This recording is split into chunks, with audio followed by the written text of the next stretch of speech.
You can't really top this as a breakfast staple. With a few walnuts or pecans, even a tiny drizzle of honey, and some fresh blackberries. Or sometimes I go with the savory root and mix in some horseradish for a rich, creamy condiment for steak or pork chops. I'm not afraid of full-fat foods. They fill me up quickly, and overall I end up eating less.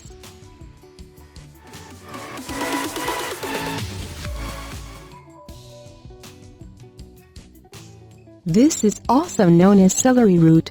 And guess what? It makes incredible baked French fries or fixed-auto chips.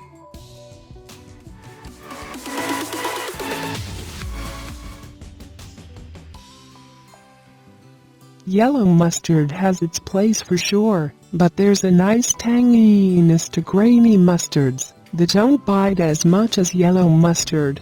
I use it for marinades and for dipping. A little goes a long way. You can coat chicken legs with it and roast them in the oven.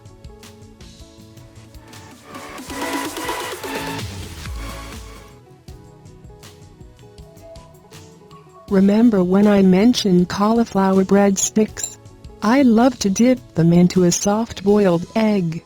For the perfect soft-boiled egg, bring water to a boil, then reduce to a rapid simmer. Add the eggs and simmer for 5 to 7 minutes.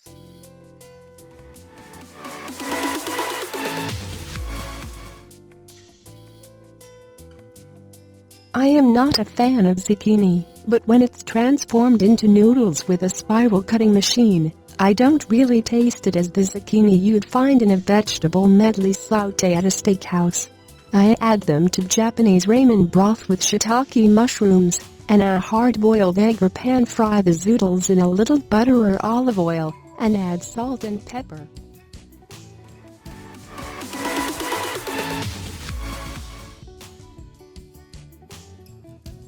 I know some folks can be sensitive to Splenda and other artificial sweeteners, but I'll throw this out there anyway. There are ketchup brands that are made with stevia, other natural sweeteners. To make a dipping sauce I use my grandma's recipe. 2 parts ketchup to 1 part reduced sodium soy sauce. You can adjust these ratios to your liking. You can also add a touch of vinegar, a dash of hot sauce or a pinch of pepper flakes. It won't take a lot of sauce to flavor your dish either. I now just dip the tines of my fork into the sauce before I go for the piece of shrimp or chicken.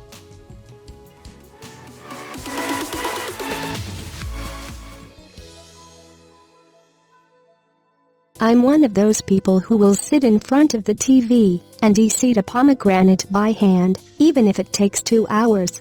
I store the seeds in gallon-sized zip-top storage bag and lay it flat in the freezer. The seeds turn into tiny frozen flavor bombs that are a perfect pick-me-up with no added sugar.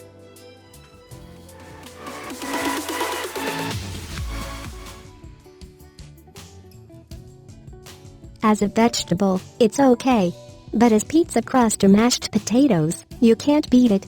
In a nutshell, for faux potatoes, steam the cauliflower until it's cooked. Drain.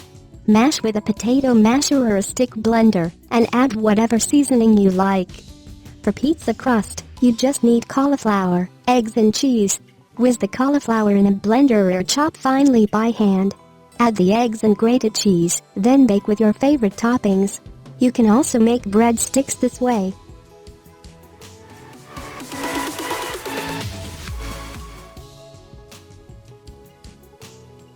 When I was a kid and tried my very first Hershey's Special Dark from a bag of mixed mini chocolate bars, I was horrified at how bitter it was.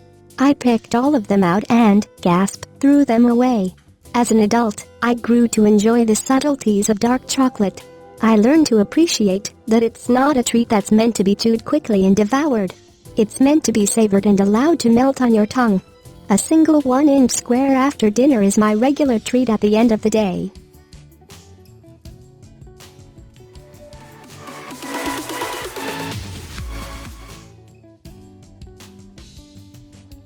I used to drink a 6-pack of classic Coke every day. Sure, that was back in college, when we all thought we were invincible, and I haven't binged to that extent in 20 years. I never drank diet soda, but I know that there are studies that show diet sodas cause insulin resistance. Nowadays I get my soda fix with 0-calorie sparkling water. I drink it ice cold in a fancy glass with a twist. I discovered it's the fizz I like, not the sweetness.